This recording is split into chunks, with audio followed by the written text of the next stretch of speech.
A ja chcę tu. Chyba. Robimy nasze powitanie. Strzałeczka! Nie wiem, czy to jest bezpieczne.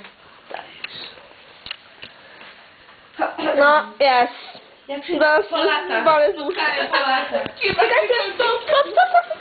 Spotkanie po latach z kiblem. Jo!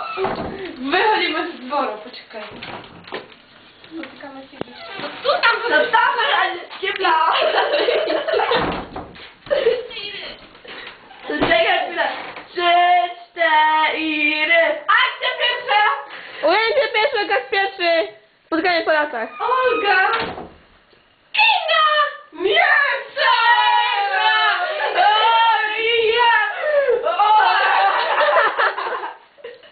W roli głównej Olga Oskowiak.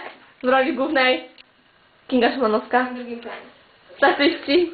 Tak, Maciaszek, Tomka, Duda. Nagrywa Hoffman. Tatka zawsze wszędzie, nie?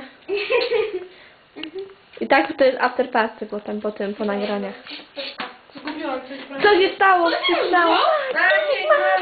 Co Nie się stało? Co się stało? Tyle oknem wyleciał. Kończymy na Klaudii Dudy. Klaudia, zakończ filmik. Zakończ filmik. Zakończ filmik.